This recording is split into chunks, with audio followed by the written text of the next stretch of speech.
It's a Guy Jeans podcast.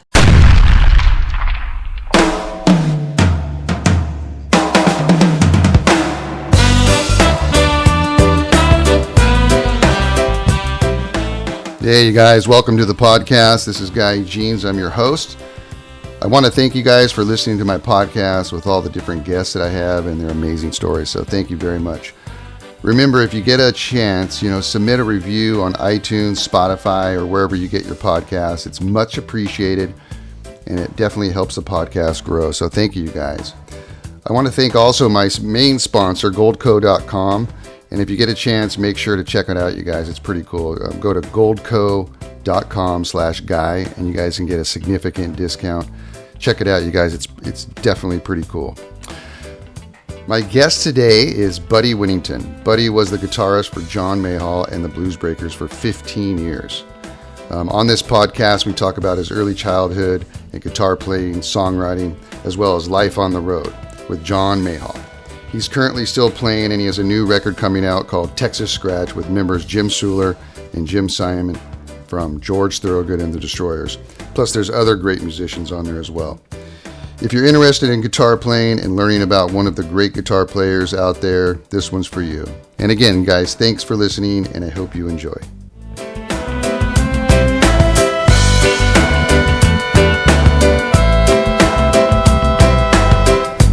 Buddy, how you doing? Well, doing okay. Getting ready to do, let's see, I've got the Texas Scratch gig this weekend and a couple of rehearsals and just trying to remain active in the music business as we know it. Yeah, man. I want to talk to you about your band. It's called Texas Scratch, right? Well, the album actually is called that through no fault of my own. It was, I have a song on that album called I Got the Itch, But I Ain't Got the Scratch, and they kind of went from there with it. Yeah, I love that song. I want to talk about that for sure. First of all, are you in Texas right now? Yes. And whereabouts are you in Texas? I'm about 15 minutes away from DFW Airport. Oh, okay. And did you grow up in Texas? Been here all my life. Nice. And so, did you start playing guitar when you were a young lad? Probably 8 years old or so. No way. And how did that go down? Like, did your parents give you I had an older sister. My sister had 10 years on me.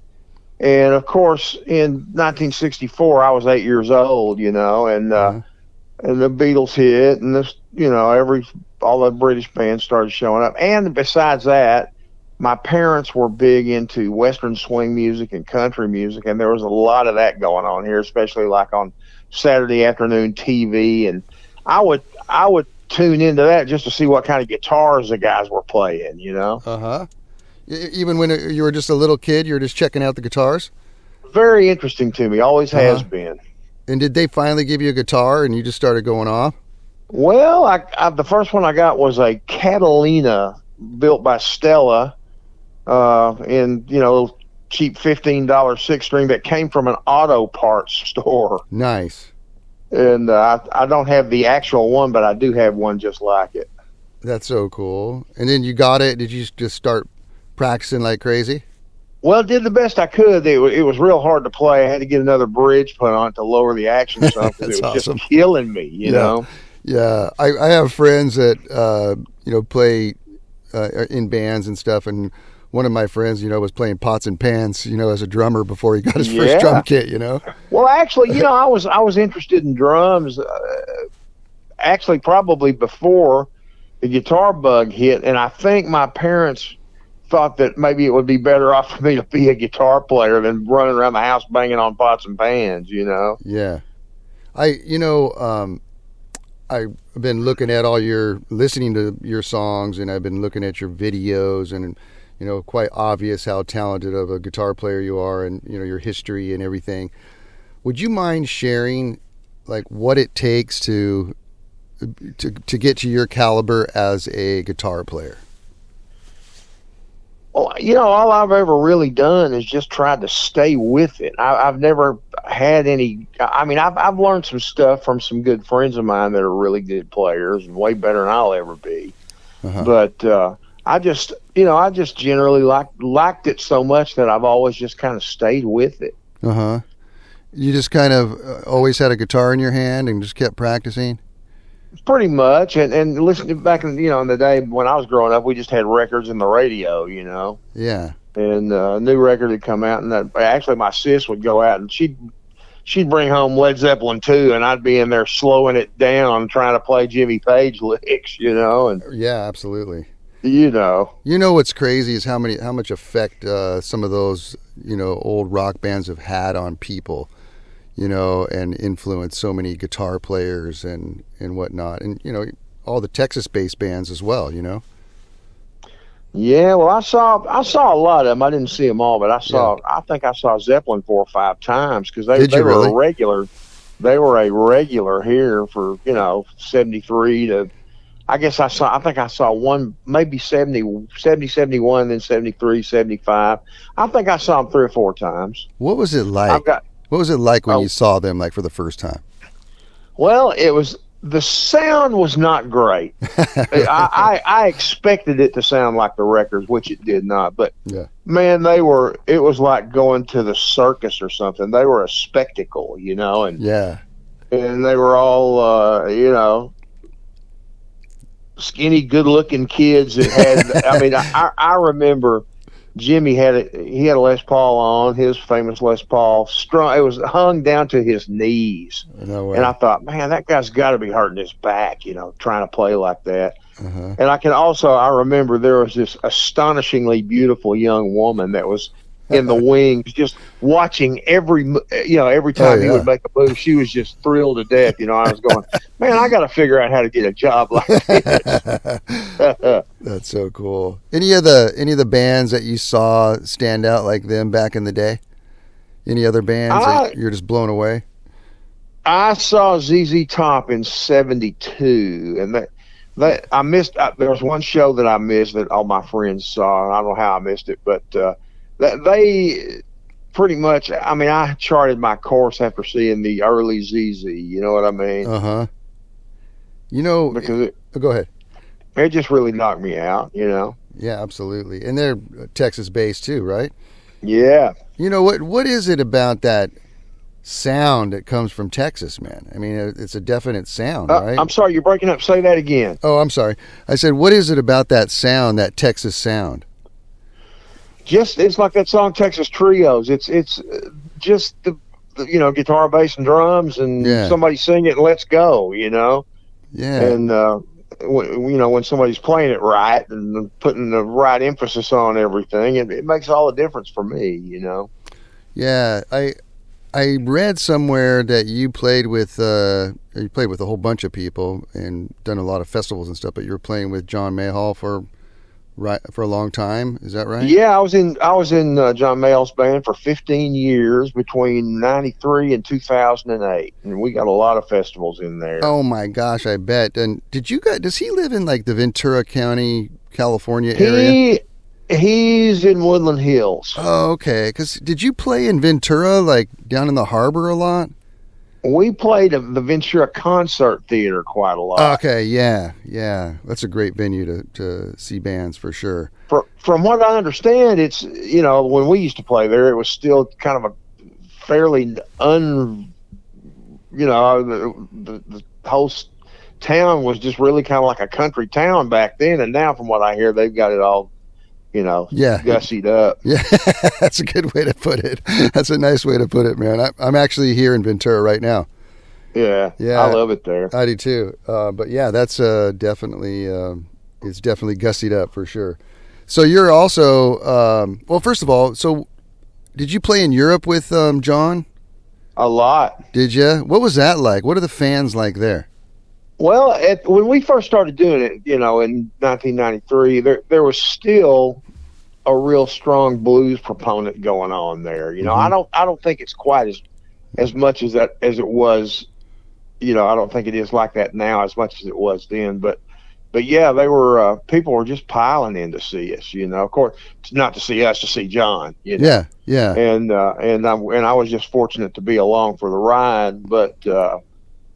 He's always had a huge fan base, and he was playing East Germany way back before the wall came down, and just he's just been everywhere. It was quite an education. Oh, that's so cool. And what's it like playing with him at these big shows and stuff like that? Well, I mean, John he's always been real good about, or was with me anyway. He would give you about enough rope to hang yourself. You know what I mean? And, he said, go ahead and do, if you're going a certain way with something, and if it doesn't bother him, he'll let you go. And I like in the studio, especially, we'll get in there, and he wouldn't even be in the room part of the time. He'd be letting us work out something to play, and then he'd pop his head in the door once in a while and go another way with that. I don't like that. Go another way. You know? And usually it was fairly easy. We'd just change our approach, and it would work out like that.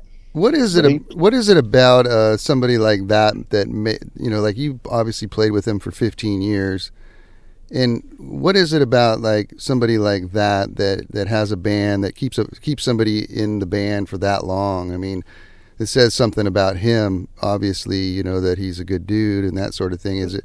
Yeah, it was great for me because we were so cemented in there for so long.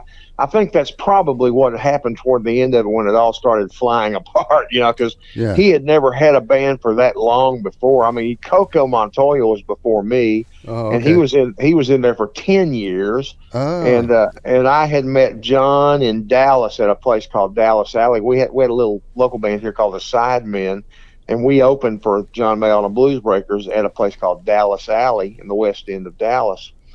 And I just happened to look over to my right, and there was John there putting his keyboard stand together. He never had anybody do that stuff for him until the latter days of the band. We had a road manager in the latter days, but usually it was just the four of us renting a couple of cars and driving around. In Europe, we had a bus, but here in the States, we just had like a couple of Crown Vics or Cadillacs or whatever we could get for a month at a time. What is the attraction to him? I mean, how come his fan base has gotten so big over the years? He's lived a charmed life. I'm here to tell you, man. Yeah. He's always had a huge fan base, and his fans go way. Some of his fans. He'll be 90 years old this week. No way. After the day after Thanksgiving, I believe he'll be 90 years old, and he had that many fans when I got in, and well before that. He's just always had a big draw. So because cool. I think he is probably the most famous as a band leader, for knowing which way to go with, and getting the right combination of guys that can back him up, and we did that. Our particular Blues Breakers, we had several bass players, but I think that whole bunch of guys that we had were always pretty well versed in just, we'd come out and play a couple of tunes on our own and introduce him, and then he would come out and just start calling the tunes, and we would do our best just to be cognizant of what he was wanting us to do, and and what tunes we were going to do, and we just knew how to back him up.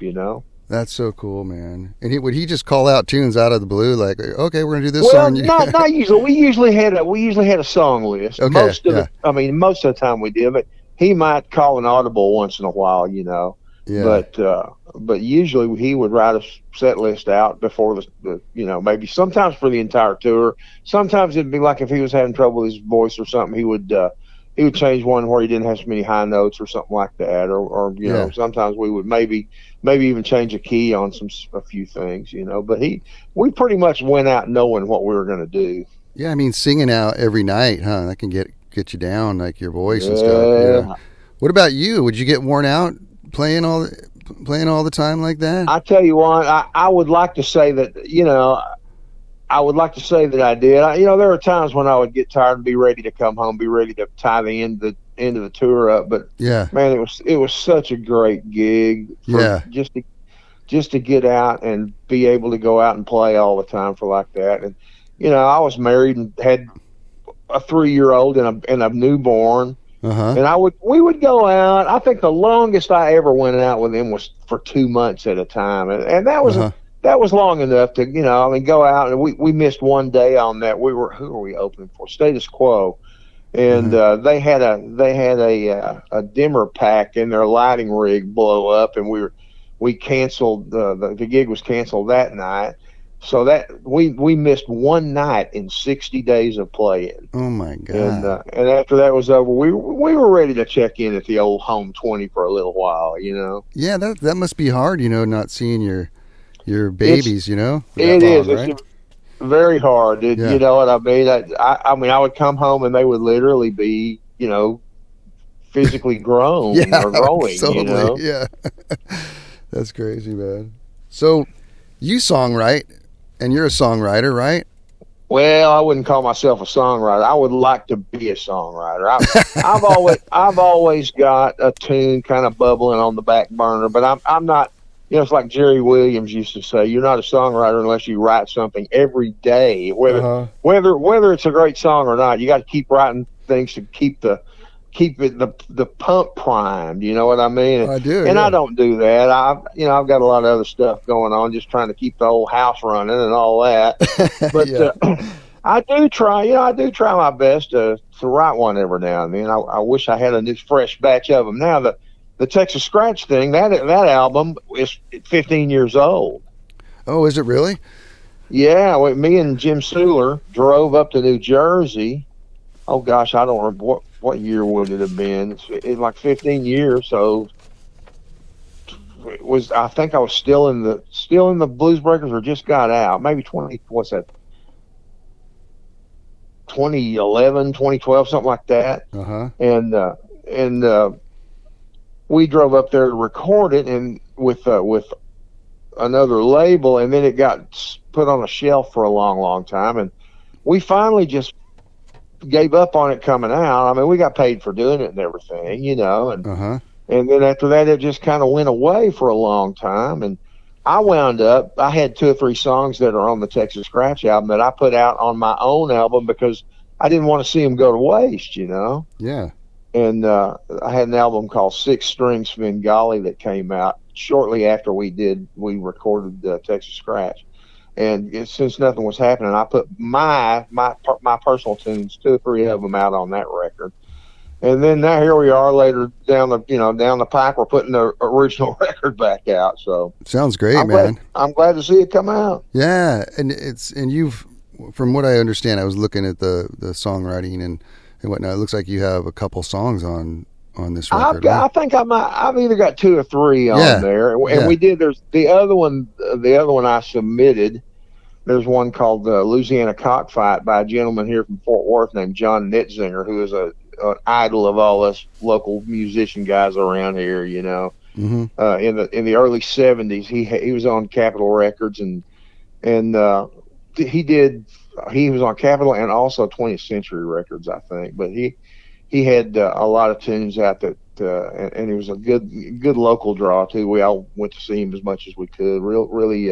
Really great songwriter and guitar player and singer, you know, and I just wanted to throw that in there kind of as a tip of the hat to him, you know. Absolutely. So tell me about your songwriting, you know, and how you go about it. How does that process work? You come up with a little riff and then you kind of like go, oh, okay, well, that works. Let's do this. And well, it could be that way, but I mean, it's any number of ways, really. I would hear, we're talking about, I ain't got to scratch a minute ago. Yeah. That came from, I mean, I was probably 16 years old, and I used to hang around a music store here in town. And the Ernie Ball String Company, they used to have these little cards that the managers of the stores, they'd have cartoons drawn on them or printed on them, and then they would put them in the strings of the guitars to keep people from messing with them, you know. Or like if it had this card in the strings, don't pick it up. Anyway, the card in this one guitar said, "I've got the itch for a beer, but I ain't got the scratch," and that just stayed with me.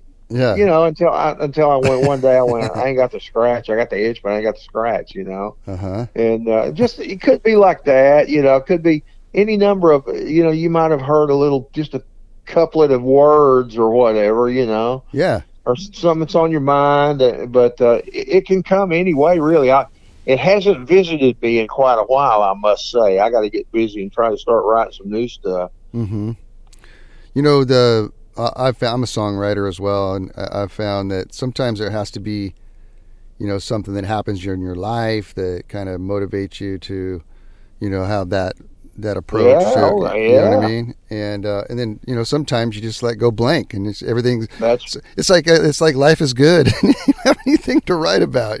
That's true, man. And, but I think that the thing with Jerry Williams, I think he was right. You really should at least try to write, whether it's a song or whether it's just a bunch of words. Just keep it coming out, and keep your well full, Yeah. So when let's say that you're, jamming with somebody, and they're in a key of A, something like that.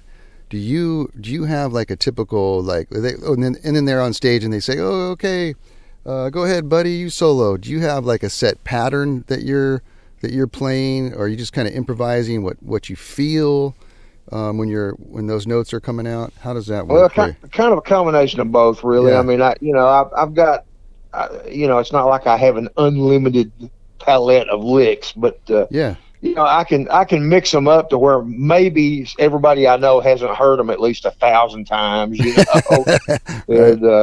you just kind of do the best you can.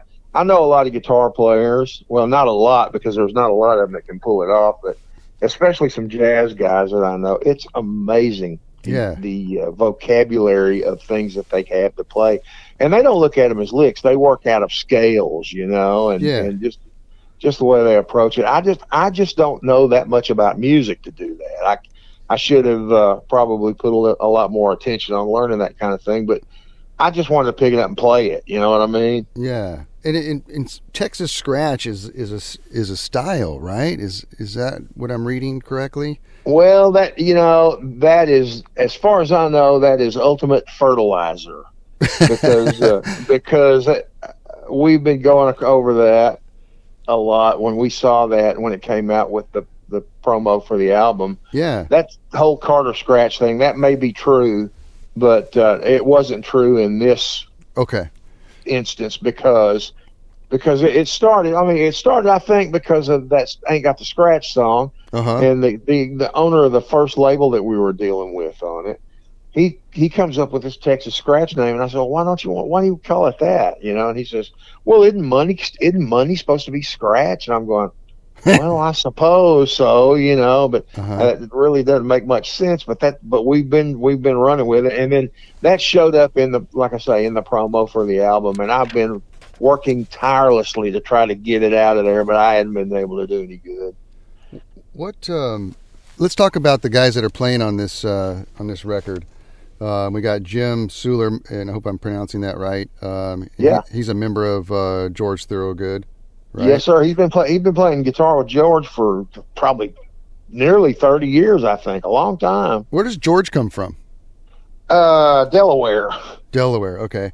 And then we also have Jeff Simon on drums, and he's a member of George Thorogood, right? Yeah, and Jeff is his drummer, and he still lives up that way. I don't think he's in Delaware, but he's up that way somewhere. And Vince Converse on guitar as well? Vince was a Houston guy who has relocated to Denver, and we're not doing the couple of gigs that we're doing right now just to kind of get started on promoting the album. Just Jim and I are doing it because we haven't been able to, hook up with Vince to get it together, but we will, and we hope to, nice. As we go. And then Nathan Peterson on bass? Yeah, Nate passed away here before the album came out. I hate to say, because he's such a sweet guy. He was played in Savoy Brown also for a good while. Okay, and what a lineup, man! Yeah, it was a fun bunch, and also recording it up at Dover, Delaware Studios up there. Oh gosh, what's the name of the studio? I can't think. Ben Elliott was the guy that owned the place. Now he's passed away. Oh. So we got to get busy, or we're all going to be gone. So what's the plan? Are you guys going to tour around and promote this? Well, we're going to do our best to, and just see how the do some. We all, like I say, Jim is busy with George, and I've got a little band that we work with. We move around with a little bit down here, and it's we do the best we can. I've got a couple of things going on depending on what the gig is. Sometimes I'll take a little trio out, and sometimes I got a quartet with another great guitar player and singer. So if I had his hair, it would be his band. You know what I mean? That kind of thing. Right on. So, are you doing jazz festivals too? Like, are you traveling and playing with Santiago Campo? Well, now Santiago Campo is a good friend of mine from Murcia, Spain, and we met years ago when I was over with John playing the San Javier Jazz Festival over there. And it's unusual because there's a lot of jazz festivals going on that there are not quite so many jazz bands on. I mean, they're not averse to having a blues or a rock band, in the midst of all these great jazz people, which much to my chagrin, a lot of times where I'd be in the next dressing room from, I can't think any names right off, but I mean, just about anybody you can think of that's on these festivals. And then, they're all, it's so funny because when these guys would be decked out in all these 3-piece suits and stuff and going out in this blistering heat in Europe, and John comes out with a wife beater and a pair of shorts on, Awesome, man.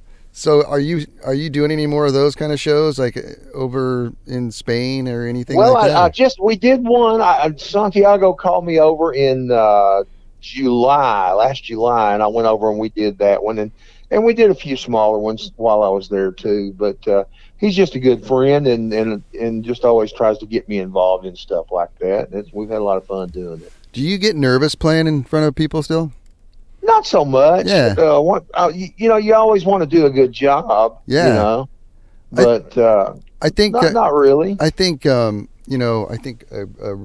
really good nervous is that you want to perform well and you want to do good for the fans. And so that's the nervousness. It might be a little weird if you didn't have a little of that going on. Yeah. Right. Yeah. And I always ask musicians that, and they some of them, or I should say most of them say that, they're, man, I'm just nervous. I just want to perform. I hope I can remember the lyrics. Yeah.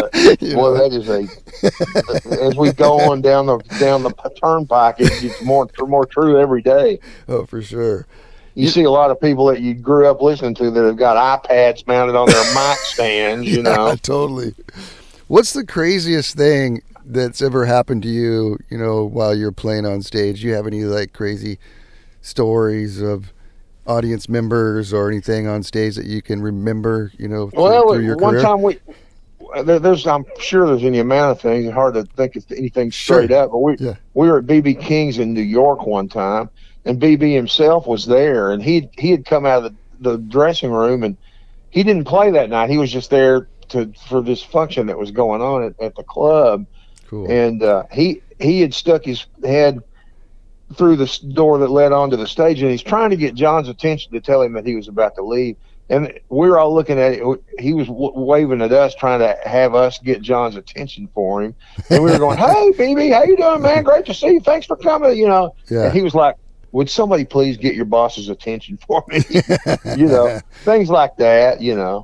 And I remember one night in Houston, Billy Gibbons was there to see us, and that was a big deal for me. Oh, absolutely. I mean, going from were you a young lad when you first saw him play? Oh yeah, 16. And then isn't that crazy? Then you're up there and he's looking at you. Well, it wasn't like he was there looking at me. He just came. He just came to check the band out. For sure. And yeah, it really was. It was a big thing for me because seeing those guys was always rates way up there with me. And we did the 70th birthday with John when he turned 70, and he'll be, like I say, he'll be 90 this week. Yeah. But Mick Taylor and Clapton played with us, and Chris Barber, who was a big proponent of the jazz scene in the 50s and 60s over there, and had brought a lot. He brought John Lee Hooker over the first time to England. Wow. And all that, and there are all these historic guys on there, and I'm sitting there, standing there next to Eric Clapton, and I thought, well, am I going to get to play, or I mean, should I just be, stand back here and support? I'm just going to kind of wing it as it goes, and and John finishes the solo and turns and looks at Eric, and then Eric looks at me and goes, "You want one?" Yeah. And I thought, well, if I don't do it now, I'd probably never get a chance to do it again, Oh, cool. But it was really cool to get to play with him. He was a real pleasant guy to play with and talk to a little bit. That's so cool, man. The amount of people that you've met, especially like even your idols and stuff, huh? How cool is that? Peter Green, you know what I mean? I remember that a local guy here that's been long gone, Mr. Dickie Ferguson, great guitar player and singer and songwriter. He told me when I was about 13 years old, I was at a friend of mine's house, and he was there to see my friend's sister, and we were in there playing guitars, and he stuck his head in the door. He goes, "Sounds pretty good, man." He goes, "You need to listen to Peter Green in a band called Fleetwood Mac." And, I thought, I'll take that advice to heart, you know what I mean? Uh-huh. And when I found myself, on a show with him, well, we did several tours with the Peter Green Splinter Group in Europe and here in the States, and got to know those guys. And then later on, my UK based band that I work with over there was 3 of them were members of that Splinter Group band, so we're all still good friends, and hopefully we'll be able to do that again, That's so cool, man.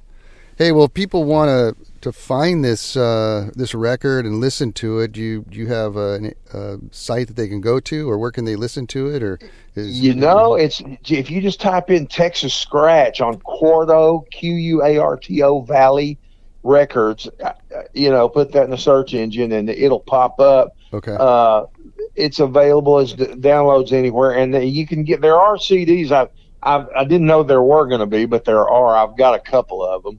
And I'm sure that the label can supply you with them. And, is it on Spotify and iTunes and stuff yet? Stuff or so, yeah. But I mean, it's a tough call, man, because new cars don't even have CD players in them. I know. And I mean, I guess we're in a world where it's going to be either off your phone or on a zip drive. Exactly. Yeah. Well, buddy, what a pleasure, man. What a great conversation, and I really enjoyed talking to you. So thanks for being on my podcast. To you too. Yeah, man. I will I'll look for the album, and I'll put it in my subscription, for everybody to go to through a link through my description, and hope everybody checks it out, man. Okay, please, and thanks a lot for that. I sure appreciate it. It's been nice talking to you. Yeah, enjoyed it. Thanks so much. Bye-bye. Okay, see you later. With everything going on in the world today, right now could be the best time ever to diversify your retirement savings with precious metals like gold and silver. I just bought some precious metals myself, and I got them from the top-rated company, Goldco. They couldn't have made the process easier, and their customer service was impeccable. Goldco has helped thousands of people just like you and me place over $2.5 billion in gold and silver. They're rated A+ by Better Business Bureau. They've earned over 5,000 5-star reviews. They're a 7-time Incorporated 5,000 winner. And that's just mentioning a few of their accomplishments. There's plenty more. Right now, for my listeners, they're offering up to $10,000 in bonus silver. You heard that right, up to $10,000 in bonus silver, but only while supplies last. Go to goldco.com/guide to learn more. That's goldco.com/guide. Diversify your savings with gold and silver today at goldco.com/guide. It's a Guy Jeans podcast.